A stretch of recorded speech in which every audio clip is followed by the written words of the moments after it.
Let's dive in. What is Blocker and why did you start it? Yeah, so Block is a platform that makes it easier for all kinds of digital experiences that use music to use music. And it helps in three main ways. The first is at the beginning of the journey when you're looking for music to license, you need to license music. Makes that easier. Then once you're using music, make sure you're only using music that is cleared, that you've got a license to use, so you're not infringing. And at the end, does the royalty accounting, um, the reports, so the royalty statements and the payments. And why did I start it? I when I was younger, I my dream was to be a rock star. So I spent all my time making music. I had a little 4-track tape recorder, and I'd go in the spare room and write songs and program drum machines and do all of that.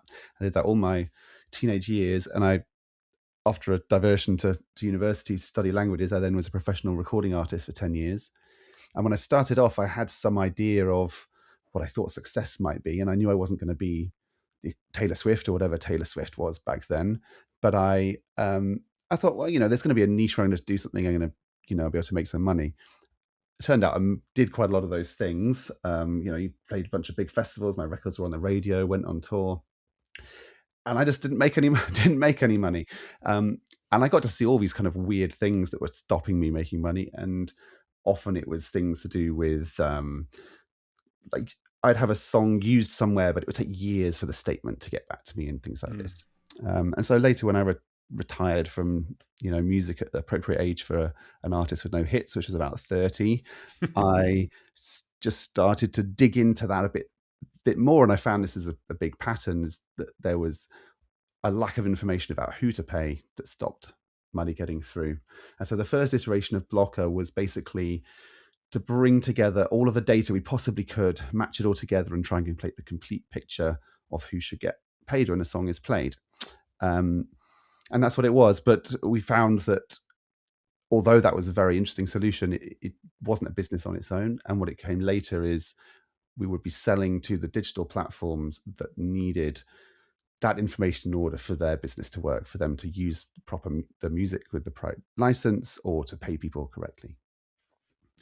I mean, that's quite a leap from recording musician to startup founder. Had you already done some entrepreneurial things as well, or was this the first? Well, I think if you're an artist, you're an entrepreneur anyway, because you don't have a boss and you don't have anyone telling you to get up and write a song that day. Maybe your manager might do that. Um, but I've always been like that. I've never had, the only time I've had a normal, what most people think is a normal job and, been employed by somebody was the year after the acquisition of Blocker. I've just always been interested in trying out my own ideas. And I think there's just some, you don't, if you come up with a good idea and you're just out there as an entrepreneur, you get to try it out on the whole world. If you're in a normal job, you get to try it out on your boss, and if they don't like it, that's kind of it. So there's a lot of freedom for creativity, and I've also just always enjoyed learning new things. Like it doesn't, whether it was learning to make music in the beginning to, you know, learning finance or product management or about music copyright. Learning's just always been one of the things I'm interested in. When you describe what Blocker does, it sounded so simple. It was like, oh yeah, that totally makes sense. And we all know that it's a really complicated mess behind the Mhm. data, the licensing, the royalties. What was the most challenging thing about launching the company, and what were some of your biggest successes? Yeah, I think the in the very beginning, when you're building something like that, you have a chicken and egg problem. People talk about this a lot with music and startups, but you need the more data you have, the more valuable it is to other people. And so, if one person, puts their hand up and says they'll participate, that gets you so far. But you then need someone else, then you need someone else, and you need someone else. So the difficult bit was to get started with that, get the first person. Warner Chappell, guy at Warner Chappell gave us their catalog at the beginning. That was a big win. And then it was all about building. Well, we've got songs where you've got an interest that we've got registered, and so what do you want to register your share? And we built it like that. The biggest challenge was finding out that that was not something we could charge money for. It wasn't really about a technical music industry issue. It was just we had built a solution to a problem that wasn't a business. And so that was really the biggest work, and the biggest success was in the end to tweak that and to start targeting the users of music who who were willing to pay for a service that would help them to use music safely. And probably then in the end, that was the success. But the thing I'm the proudest of really is the team, because you started with just me, ended up with a team of amazing people, some of which whom had, well, most of whom had never worked in music, a lot of whom had never worked in anything before. We turned, and they became people now regarded as sort of experts around the world in music rights. So that's kind of my proudest thing. Yeah, that's cool. Bring everybody along for your entrepreneurial journey. You're all learning together using curiosity and passion to solve a difficult problem, and then before you know it, you guys are the experts. So you mentioned this first customer. You were solving a problem for them, but not one that they were kind of willing to pay for. But even just getting that first customer, especially a larger company, a major, to engage with something like this, that's where a lot of startups struggle to even get that first major partner to say yes, we'll engage with you. How did you get that first one that actually led to everything else? Yeah, it's a good question, because it's the question that I think always gets the worst answers at music conferences, because they're like, oh, well, it's because it's not on the big music companies to kind of entertain you. That, like, why should they care? So Right. it's really like you have to make them care by showing them something of value that you're going to do for them. I would spend a huge amount of time asking questions, learning about them, showing that I cared, because I cared about music and I care about them and I care about what it's going to do for them, and linking that then to what I was building and why we could work together.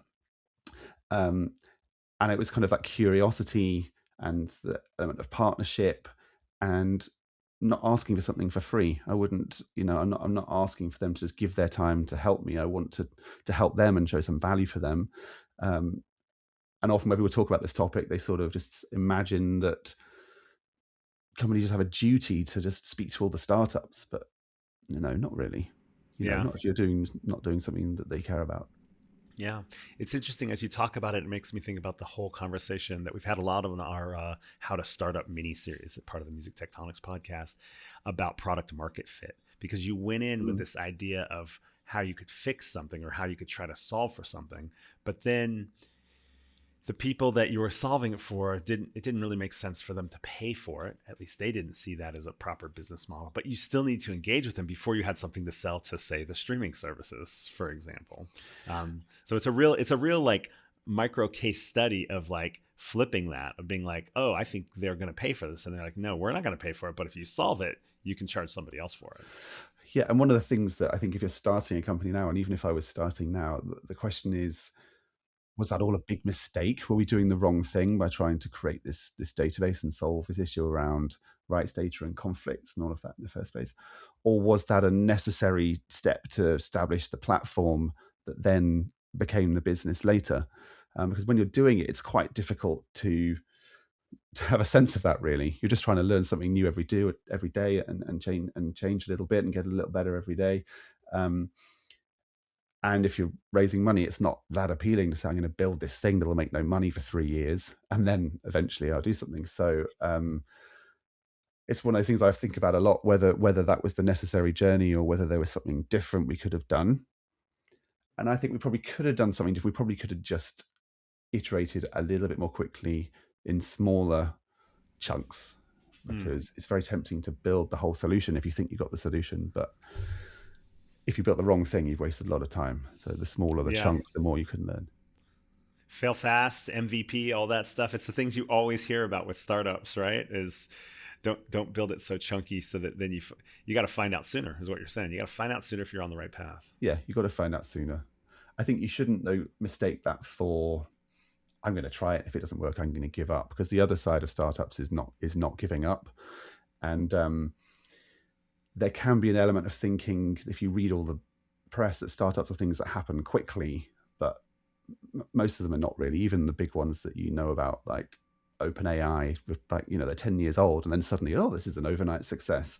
So although you're iterating and learning small things over time, it's not about, I've got an idea, I'll test it. Oh, it didn't work, so I'll go and get a job now. It's like, what's the next idea? What's the next idea? What did I learn from this? What's the next thing I Yeah. can do?